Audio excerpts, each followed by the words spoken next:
تمہارے حساب سے اسی کو سزا دیتے، اور دے بھی دیا تم نے، گولیوں سے بھون دیا. لیکن یہ کیا کہ پوری دنیا میں جو آباد مسلمان ہیں 180 کروڑ کے قریب مسلمان ہیں، 180 کروڑ مسلمان، 1.25 ارب مسلمانوں کے جذبات سے تم نے کھیلا، ان کے نبی کی توہین کی. اس لیے آج ہم نے فرانس کے خلاف سخت ایکشن لیا، اس کی مصنوعات کا بائیکاٹ کرنے کا اعلان کیا. لیکن حیرت کی بات ہے، جب یہاں ہندوستان میں پروٹیسٹ ہونے لگے اس کے خلاف، اس کی مصنوعات کے بائیکاٹ، ان کے پروڈکٹس کے بائیکاٹ کرنے لگے، تو اس میں بیچ میں ہماری میڈیا کود گئی. اور پھر حیرت کی بات یہ ہے کہ ہمارے پرائم منسٹر کی طرف سے ٹویٹ ہوا کہ ہم فرانس کے ساتھ کھڑے ہیں. یہ ہماری آج زندگی ہے. میرے ایک بات سمجھ کر کے چلو،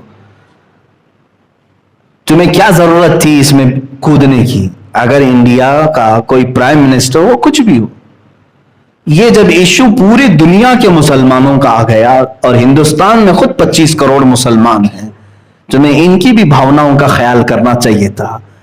تم اگرچہ ہمارا ساتھ نہ دیتے، کم از کم اس میں خاموشی تو اختیار کر لیتے. نہیں، لیکن حکومت وقت پر بیٹھا ہوا درندہ یہ بتانے کی کوشش کر رہا ہے کہ میں اپنے دیش میں رہنے والے مسلمانوں کا حامی نہیں ہوں، ان کا دشمن. یہ بتانے کی کوشش کیا انہوں نے. اب ایسے حالات میں مجھے بتاؤ، میں جب باتیں کرتا ہوں تو لوگوں کو ایسا لگتا ہے کہ یہ بہت سخت باتیں ہیں، تم ابھی بھی اس کو سخت کہو گے؟ چند دنوں کے بعد یہ بولنے والے بھی تمہارے مجمع میں نہیں رہیں گے، اس لیے کہ حکومت نے آج اتنا دبا دیا ہے، اتنا سخت کر دیا ہے. خود میرے اوپر جگہ جگہ سے انہوں نے کیس ڈالے ہیں، الگ الگ طریقے سے گھیرنے کی کوششیں کی ہیں. یہ مت سمجھنا میں جب تک آپ کے سامنے ہوں آزاد ہوں، میں اپنے نبی کی عظمت پر پہرا دیتا رہوں گا. جو کچھ بھی مجھ سے بن سکے میں کرنے کی کوشش کرتا رہوں گا. عزیزان گرامی وقار، مجھے میرا انجام معلوم ہے. ظاہر سی بات ہے میں آگ سے کھیل رہا ہوں. 8 دن پہلے ایک مولانا صاحب نے مجھ سے کہا آپ کی تقریریں ہم سن رہے ہیں لیکن آپ آگ سے کھیل رہے ہیں، اپنی زندگی کی فکر کرو. تمہیں ایسے کیس میں اندر ڈال دیا جائے گا کہ تمہاری ضمانت بھی نہیں ہوگی. مجھے ایک مولانا صاحب نے کہا، میں نے جواباً یہی کہا، اس طرح بھیڑیے اور کتے کی طرح آزاد جینے سے بہتر ہے کہ میں جیل کے اندر بیٹھ جاؤں تاکہ میں کل قیامت کے دن نبی کو منہ تو دکھا سکوں. اگر رسول کریم صلی اللہ تعالی علیہ وسلم نے سوال کر لیا، جب تیرے ملک میں اور جہاں تو رہ رہا تھا مجھے گالیاں دی جا رہی تھی اور تو اپنے ٹھاٹ باٹ اور شان کے ساتھ گھوم رہا تھا، ہم میں سے کسی کے پاس جواب نہیں ہوگا. بلکہ میں تو اس فکر میں رہتا ہوں کہ پتہ نہیں قبر میں رکھنے کے بعد اگر حضور تشریف لائیں تو ہم چہرہ ملا پائیں گے کہ نہیں ملا پائیں گے. کہیں میرے آقا یہ سوال نہ کر لیں تو اسی ملک سے آ رہا ہے جہاں میرے اوپر فلم بنائی جا رہی تھی. اسی ملک میں ہم، جس ہندوستان میں ہم ہیں، اسی ملک میں میرے نبی کی شان میں توہین آمیز فلم بنانے کا اعلان ہوا. اس کا ٹریلر یوٹیوب پہ ڈال بھی دیا گیا، رنگیلا رسول. کیا یہ ہم سب کو نہیں معلوم؟ میرے نبی کو رنگیلا کہہ کر کے فلم بنانے کا اعلان تک کر دیا گیا. 25 کروڑ مسلمان، ان میں بہتوں کے لیڈر بھی ہیں، بہت سارے سیاست میں بھی ہیں، لیکن ان کو کفار و مشرکین کی گود میں بیٹھنے کے علاوہ کوئی کام نہیں ہے. ان کی ہاں میں ہاں ملاتے ہوئے رہ گئے، مگر میری نبی کی عظمت پر کوئی بات کرنے والا نہیں آیا. اکا دکا ہوں گے الا ماشاء اللہ، میں سب کی بات نہیں کر رہا ہوں، لیکن یاد رکھنا اب اللہ ہم پر ذلت کو مقرر کر دے گا. یہ میرا میسج یاد رکھنا. وجہ یہ ہے کہ تم نے اپنی زندگی کو اہمیت دے دی، نبی کی ذات کو کوئی اہمیت نہیں دیتے ہو. تمہارے اوپر اگر کچھ ہو جائے تو تم آسمان سر پر اٹھا لیتے ہو، لیکن رسول پاک کی ذات کے لیے تم میں سے کوئی کھڑے ہونے کو تیار نہیں ہوتا. میرا یہ پیغام سارے مسلمان سنیں، میں سب تک یہ بات پہنچا رہا ہوں. اقبال نے سچ کہا، بمصطفیٰ برساں خیش کے دی ہم اوست، گربعو نہ رسیدی تمام بول حبیس، اے بندے تو اپنے آپ کو رسول تک پہنچا لے، یہی دین ہے پورا تیرا، اور اگر تو ان کی ذات میں سیریس نہیں ہوا تو تجھ میں اور ابو لہب میں کوئی فرق نہیں رہ گیا۔ ابو لہب کی زندگی گزارنا چاہتے ہو؟ ابو لہب کی طرح جینا چاہتے ہو؟ عزیزان گرامی وقار، رسول کریم صلی اللہ تعالی علیہ وسلم کی جب جب بات آئی ہے قرآن میں، میرا رب کس طرح دفاع کر رہا ہے، آپ کو حیرت ہونی چاہیے۔ ایک مکہ والوں نے جب یہ کہا وَدَّعَ رَبُّ مُحَمَّدٍ مُحَمَّدًا، محمد کے رب نے محمد کو چھوڑ دیا، اس لیے کہ 15 دن تک کوئی آیت نازل نہیں ہوئی تھی، 15 دن تک قرآن کی کوئی آیت نہیں آئی تھی، تو کافروں نے بات بنانا شروع کر دیا کہ محمد کے رب نے محمد کو چھوڑ دیا۔ جانتے ہو یہ میرے رب کو گوارا نہیں ہوئی بات، جواب میں پوری سورہ نازل فرما دی وَالضُّحَىٰ وَاللَّيْلِ إِذَا سَجَىٰ مَا وَدَّعَكَ رَبُّكَ وَمَا قَلَىٰ، میرے نبی کے چہرے کی قسم، چہرے وَالضُّحَىٰ کی قسم جو صبح کے سورج کی طرح چمکتا ہے، ان کی زلفوں کی قسم، ما ودعک ربک وما قلا، اے نبی نہ آپ کے رب نے آپ کو چھوڑا ہے اور نہ کچھ کم کیا ہے، وللآخرۃ خیر لک من الاولی، بلکہ اے رسول آپ کی ہر آنے والی گھڑی اللہ نے پہلے سے بہتر بنائی ہے۔ اللہ دفاع کر رہا ہے، ڈیفنس کر رہا ہے۔ تم اگر کوئی بھی بولو گے قرآن کی آیت نازل ہوگے، لوگوں نے کہا نبی کے بیٹے کے انتقال کے بعد ان کی اب نسل کٹ گئی، ابتر ہیں اب یہ، ابتر کہتے ہیں جس کی نسل کٹ گئی۔ حضور کو جب کسی نے تانا مارا تو اللہ نے آیت نازل کی، بلکہ پوری سورہ انا اعطیناک الکوثر فصل لربک وانحر ان شانئک هو الابتر، اے نبی ہم نے تو آپ کو کوثر عطا کیا ہے، خیر کثیر عطا کیا ہے، آپ اٹھیں اپنے رب کی عبادت کریں، قربانیاں کریں۔ اور آپ کو جس نے دشمن نے کہا کٹی ہوئی نسل، اللہ فرماتا ہے ان شانئک هو الابتر، اے محبوب آپ کا دشمن کٹی ہوئی نسل کا ہے، آپ نہیں۔ اور میرے مولا نے سچ فرمایا، پوری دنیا کے خطے میں گھوم کر کے دیکھ لو، ہر علاقے میں سادات کہیں نہ کہیں نظر آئی جائیں گے، میرے نبی کی آل ہر جگہ ہے، لیکن بتاؤ ابو لہب کا بیٹا کہاں ہے آج؟ اس کی اولاد کہاں ہے جس نے کہا تھا حضور کو کہ ان کی نسل کٹ گئی؟ جب جب میرے نبی کونین صلی اللہ علیہ وسلم پر کسی نے انگلی اٹھائی، اللہ تعالیٰ نے فوراً آیت نازل کر دی۔ ابو لہب نے کہا تھا حضور نے جب سب کو جمع کیا، کہا میں اللہ کا آخری رسول ہوں، اللہ ایک ہے، تم سب یہ بتوں کو چھوڑ دو۔ اس نے کھڑے ہو کر کے کہا تھا تبن لک یا محمد، اے محمد تمہارے ہاتھ برباد ہو جائیں، معاذ اللہ، کیا تم نے اس لیے ہم کو جمع کیا؟ یہ کہہ کر کے نکلا، پہلی گالی دیا تھا اس نے حضور کو۔ اس وقت تک کسی نے بھی برے جملے نہیں کہے تھے، کیونکہ 40 سال تک حضور کے اخلاق پر کوئی بات کرنے والا نہیں تھا۔ پہلی مرتبہ ابو لہب نے جب یہ کہا تبن لک یا محمد، معاذ اللہ رب العالمین، اے محمد تمہارے ہاتھ خراب ہو جائیں، فلاں ہو جائیں، معاذ اللہ۔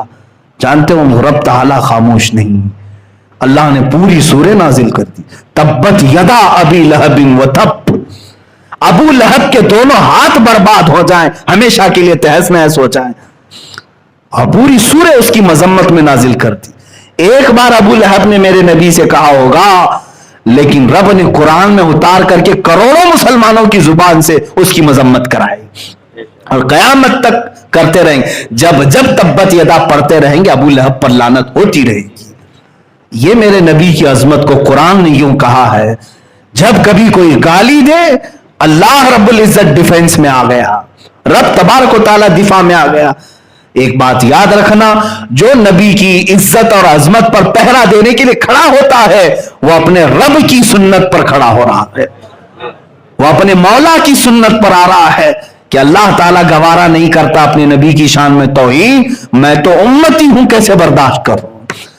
مجھے وہ بات یاد آتی حضرت خباب رضی اللہ تعالیٰ عنہ، اللہ مکہ مکرمہ کے ظالموں نے گھیر کر کے ایک صحابی کو سولی پر چڑھا دیا تھا، سارے لوگ جمع تھے، پتھر مار رہے تھے، اور جب باندھا گیا ان کو کھمبے سے تو ان کے ناخنوں کو پکڑ سے کھینچا، ان کی ناک کو کاٹا، کان کو کاٹا، ہونٹ کاٹے، مسلح کر دیا، ان کی آنکھوں میں سلائیاں پھیر دی، اور اس کے بعد کسی نے پکار کر کہا اے خباب، اے خبیب، کیا ہی اچھا ہوتا کہ تمہاری جگہ محمد ہوتے اور تم آرام کر رہے ہوتے، انہی کی وجہ سے تو تم یہاں تک پہنچے ہو، اتنی سزا ہو رہی ہے، سب کٹ گیا ہے، خون جاری ہے، مجال ہے کہ وہ سن کر کے خاموش رہے ہو۔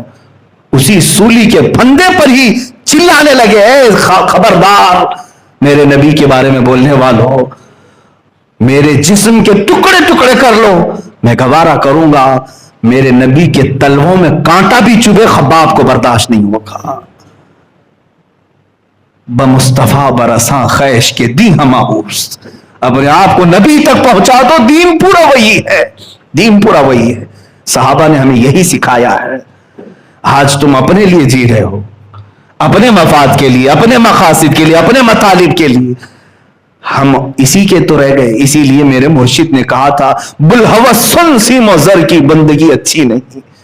بلحوث کہتے ہیں خواہشات کا پجاری، بلحوث سن سیم و زر کی بندگی اچھی نہیں، ان کے در کی بھیک اچھی، سروری اچھی نہیں۔